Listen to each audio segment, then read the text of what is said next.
dies, it does just like restart it. There's a cutscene after this.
So here we are, Death Egg Mark II, Zone Act 1.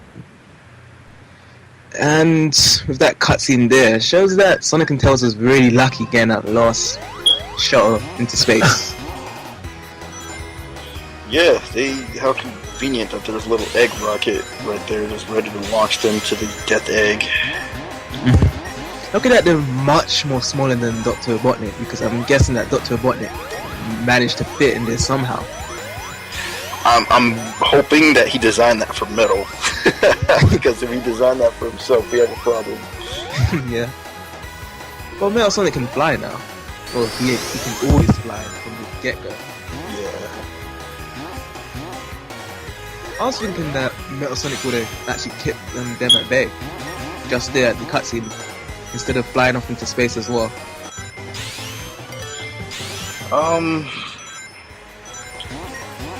I don't know. I think Metal probably wants to maybe warn and or prepare Dr. Robotnik, but I'm not sure. He did prevent them from catching Eggman. Yeah, that's true. They gave Eggman time to run away. But we do know how fast Dr. Eggman is. Well, he barely outrun Sonic. You see it in Sonic 2, you see it in Sonic 4. It's too fast. And yeah, we have a little mini boss sequence, I guess, with Dr. Robotnik and Metal Sonic. Yep, we are racing. Well, no, we did the race. We're So was this the race you were talking about? No. Oh, it's after this. Yes, that's right. So this is actually a new type of experience that we've really never seen before, fighting Dr. Eggman and Metal Sonic, which is cool. I love it. More of it needs to be. Why can't we have this in 3D? You know, in Sonic Heroes, we got to fight Eggman, but he wasn't the real Eggman, which is cool, because you should have like a robotic Dr. Eggman, just like the movie. And then we fight Metal at the very end. Instead, we should have got to fight Metal throughout the game as Neo Metal or whatever. And Wait, so was Dr. Robotnik tied throughout the whole game of Sonic Heroes, you say? yeah. Spoiler. So how did you know much about Shadow and stuff? Like, when Neo was talking to them? Like, did he have like a chip, like a brain chip of the actual copy of the real Dr. Eggman? But if he can absorb people's personalities, I'm pretty sure he absorbed Eggman's. And I'm pretty sure he could take some of their memories also. He went insane in that game. Yep, he copied the Chow data from the Chow, which is Chaos's DNA. That's how he was able to turn into a giant dragon. He took the Ultimate Life Form's data to use Chaos control. Sonic, Tails, and Knuckles. Yep, Sonic, Tails, and Knuckles, because they're awesome and they do stuff. If he took Sonic someday, wouldn't he be super fast? Metal Sonic? Yeah, he is super fast. No, Here's the race. talking about for Neo Metal. You know when he goes all big? Oh, yeah. Because he does use Chaos Control, and he did say that he does turn into that big monster. Right. With Chaos. But he's not fast. Yeah. That's a good... I don't know. He probably just didn't use it. I don't know. He absorbed Dr. Robotnik in order to take his form. Or no, he didn't take his form, actually. Or did he? Yes, he did. That's right. He was a puddle. It's been a while since I played Sonic Heroes, but Metal Sonic is one cool villain, man. That's all I've got to say. I've never really seen anyone like him. Cough, cough, Terminator.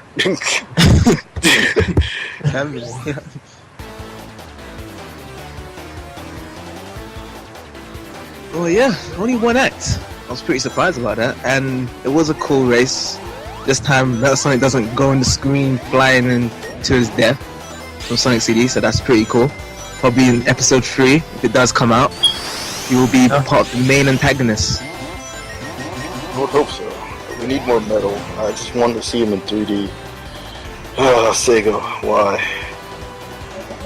And make him the main boss, but make Eggman like the main boss also. Make them both main boss throughout the entire game, like they alternate, like fighting Metal.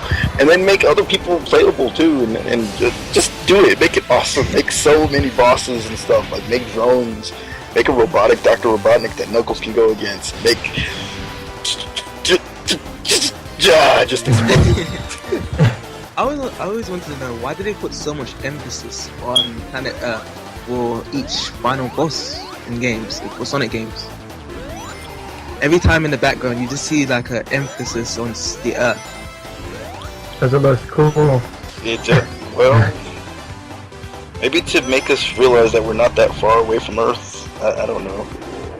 And that Earth is still in danger, and that's the main point of Eggman.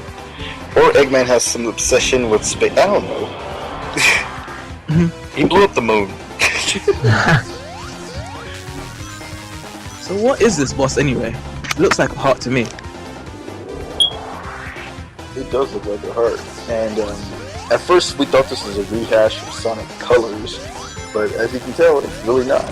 It's nothing to do with Colors at all. Well, I know one platforming section in Colors that you keep him running around in circles, but it wasn't really a boss. Really? Which part was that? I think it was in... I really can't remember the stage if I'm wrong, but I would say anyway, and I think it was in Sweet Mountain, Act 3 or 4. Could be. I don't remember anything about the game at all. Because I remember there was a circle halfway, you just keep him running with Sonic, and there's like an enemy in the middle, and you just keep him homing attacking it. Yeah, I don't remember much of anything about that game. After I got Supersonic, and my hopes were dashed to pieces because I couldn't use him, and there was no end story, I kind of put that game on the shelf. And it's been there for almost 2 years. You see that, Sega? Shelf bait. That's what we call games like that. With no replay value. Shelf bait. Shelf bait. This game is not shelf bait, mostly because it's digital. Oh yeah, very true. Well, it's still got a great amount of content for it, especially if you got episode 1 as well, for actually getting 4 more extra acts with Metal Sonic tied onto this game, plus the multiplayer feature, which I was really impressed by Sega doing that. First time we've seen multiplayer in pretty much years. Last time I actually seen multiplayer in a Sonic game was Sonic 06? Yeah. Or do we count the handheld games as well? Nope. Sonic Rival handheld. Not at all. Colors had multiplayer too. Oh yeah, it did. That doesn't count either.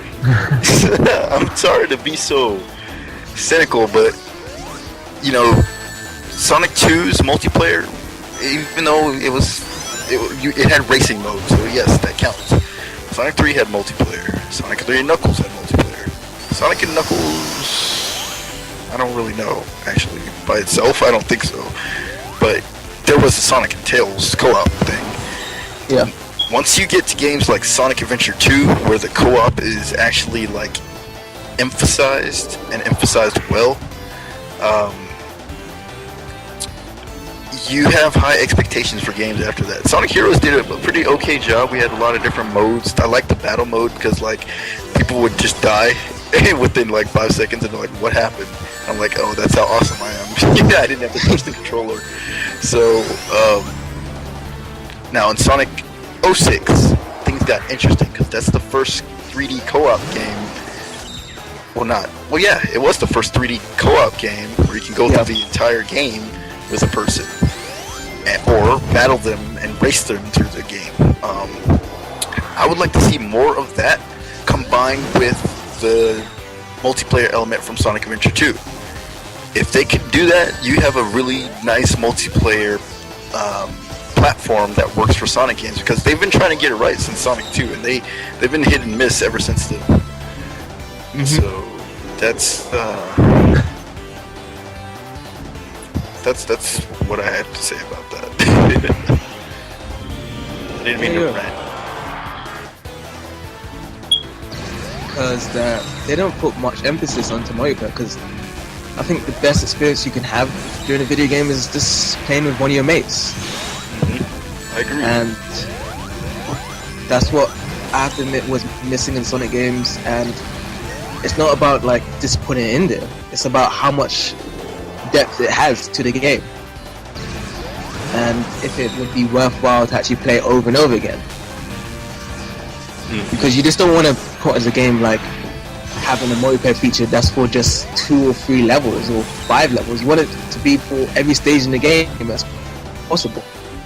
And then what you can do during the multiplayer stages is that actually adapts to like a ring system or an actual more platforming system that you can take multiple routes for different characters you select and race them.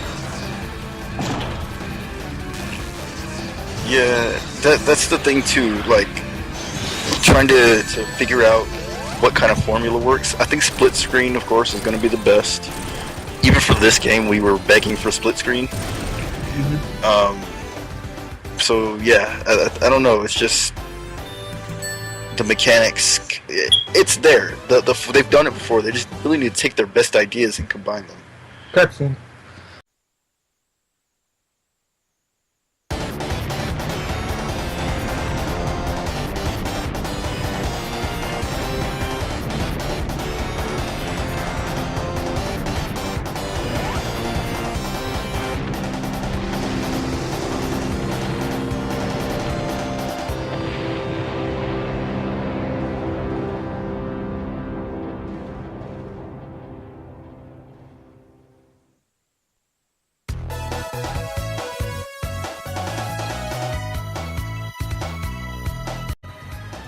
Right? That's it. Yeah. And here we are to the final part of Sonic 4 episode. That's not it. Oh, sorry. It is. It is. Sorry. At the ending of Sonic 4 episode 2. So what do you guys think overall? I love the game, man. I didn't think I was gonna like it, and so I put it on the back burner. I didn't look at any trailers, didn't keep up with any screenshots or news about it, and I was pleasantly surprised. In connection with Dimps, oh, this game sucks. Nope. This game is horrible because they have Dimps in the credits. No, I'm not that kind of Sonic fan at all, even though I hate Dimps with a passion. This game was awesome. Loved it. It gets. At first, I gave it a 3 out of 5 or a 4 out of 5. I can't remember what I said. This game gets a perfect 7 out of 10. So okay, I've changed my spectrum of the score a little bit. It's not a perfect game, of course, but for an arcade game, this is a really good game. It could have been a little longer, but for a Sonic game, it's a really good game. They're getting back on track, is what I'm gonna say. Now just fix the 3D game, please. Yeah, I'm not gonna get into the physics because I think there are some problems with the physics that I really can't narrow down and I really don't care about because the level design, the boss design, the graphics, the team play design are all so awesome that I really don't care about anything else. Yeah. Very true. And it was quite surprising that they actually added cutscenes like throughout the gameplay as well, because we haven't seen cutscenes from a 2D game since Sonic 3 and Knuckles, I guess. Or would you guys count Sonic Rush? Nope. Okay, you won't count anything from Dimps, would you? Nope. Dimps is pretty much, they're like, how can I explain this? They're like, okay, you guys probably don't read Star Wars books, so I'm not gonna go there. Oh, you guys do, not me. Well, how can I explain? They're like Sony to the video gaming industry. No, that's stupid. Let me not say that either. I can't explain what Dimps are to the Sun. They're like the Activision. There you go. They're the Activision to the Mass Effect 3. Or no, they're the EA to the Mass Effect series. Mm-hmm. You know that's what they're the powers that be that are behind Sega pretty much in these newer Sonic games. Honestly, I'm not gonna lie. Sega's financial crisis. I wouldn't be surprised if they gave Sonic franchise over to Dimps. You know, and that's gonna be pretty much the end times for Sonic. But that's all I'm gonna say about that. Okay, so any last words, thoughts? Well, not from me.